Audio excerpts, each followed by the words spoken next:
हम करते हैं बैठक की। एक्शन में डॉक्टर सीएम मोहन यादव नजर आ रहे हैं। कैबिनेट की बैठक के बाद अधिकारियों के साथ उन्होंने बैठक की। मंत्रालय में सीएम बैठक कर रहे थे। सभी संभागों के अधिकारियों के साथ मंथन हुआ। एसीएस और एडीजी के साथ बैठक हुई। सीएम ने अधिकारियों को निर्देश भी दिए। संभाग में जाकर समीक्षा के निर्देश दिए गए हैं।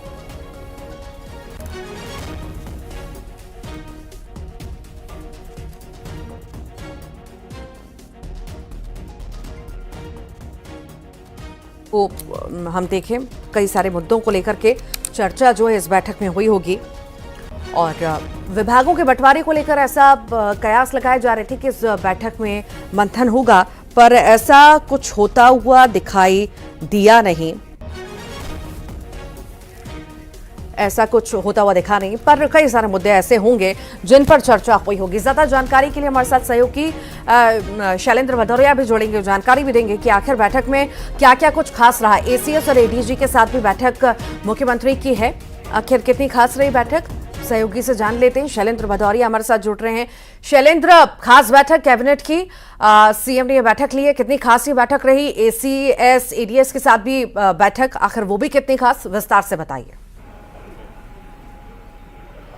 देखिए, बिल्कुल जिस तरीके से सुबह 11 बजे कैबिनेट की बैठक हुई, क्योंकि कल ही कैबिनेट का विस्तार हुआ था और उसके बाद सभी 28 मंत्री बैठक में शामिल होने के लिए वल्लभ भवन मंत्रालय पहुंचे थे। वहां सभी के साथ बैठक हुई और बैठक के बाद अधिकांश मंत्रियों ने बात नहीं की, लेकिन जिन मंत्रियों ने बात की उन्होंने साफ तौर पर यह कहा कि विकसित भारत संकल्प यात्रा को कैसे मध्य प्रदेश में सफल बनाना है, कैसे उस यात्रा के जरिए लोगों तक योजनाओं का लाभ पहुंचाना है, इस सबको लेकर चर्चा हुई है। और उनके उसमें साफ तौर पर यह बताया गया कि मंत्रियों की क्या भूमिका इस विकसित भारत संकल्प यात्रा में रहने वाली। इसके साथ ही मध्य प्रदेश सरकार की जो योजनाएं हैं उनका किस तरीके से डॉक्टर मोहन यादव कैबिनेट जो करने वाली है, क्रियान्वयन को लेकर भी चर्चा हुई है। और उसके बाद एसीएस और एडीजी स्तर के जो अधिकारी हैं जिनको संभाग की जिम्मेदारी सौंपी है। देखिए, सबसे पहले डॉक्टर मोहन यादव ने उज्जैन में एक बैठक की थी, उज्जैन संभाग की। उसके बाद उन्होंने वहां से निर्देश दिए थे कि अब सभी संभागों की बैठक जो है वो वहां पर जाकर ही होगी और संभागवार कार्य योजना जो है वो तैयार की जाएगी। उसके बाद पहले एडीजी स्तर के अधिकारियों को तैनात किया गया, फिर एसीएस स्तर के अधिकारियों को तैनात किया गया।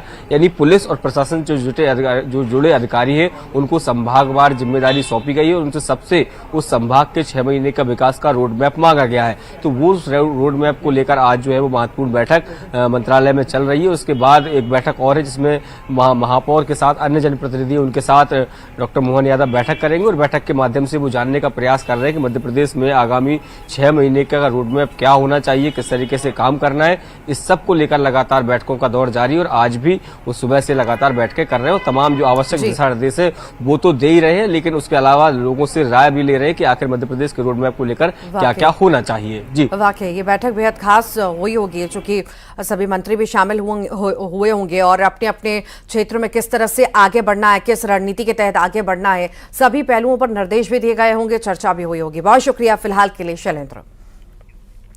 विधानसभा चुनाव में मिली करारी हार के बाद भोपाल में हो रही कांग्रेस की मंथन में सामने आया कि गुटबाजी और भीतरघात के चलते पार्टी हारी है। बड़े नेताओं के सामने जिला अध्यक्ष और जिला प्रभारियों ने अपनी बात रखी और पार्टी को नुकसान पहुंचाने वालों की शिकायत हुई।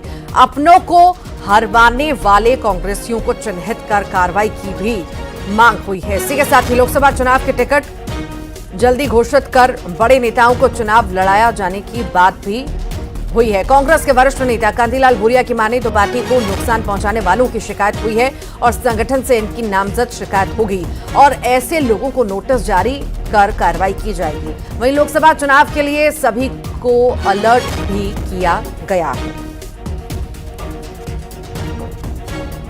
कई लोगों ने बताया है कि पर उसकी भी बना जो प्रत्याशी थे हमारे जो हारे हैं और जो कांग्रेस वालों ने भीतरघात किए उसका नाम और उसका मैंने शिकायत उनके प्रभारी हमारे उनको दी है और उसको मैंने आधार पर उनको नोटिस जारी होगा और जारी करने के बाद उसका संतोषजनक जवाब दिया तो उनके खिलाफ कार्रवाई करने की बात कर रहे हैं।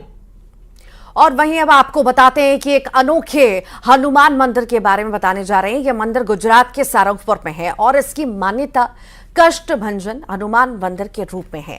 इस 175 साल पुराने मंदिर में कष्ट और दुख में अंतर का ज्ञान बहुत ही सुंदर ढंग से किया है। यह मंदिर स्वामी नारायण संप्रदाय का भव्य मंदिर है। हनुमान जी के इस मंदिर के इतिहास की कहानी अचंभित करने वाली है। इस मंदिर में हनुमान जी की मूर्ति देखने के लिए श्रद्धालु भाव से पहुंचते हैं और ये मंदिर ऐतिहासिक है और इसका काफी धार्मिक महत्व है। देखिए। और इसी के साथ ही फिलहाल के लिए बुलेटिन में इतना है।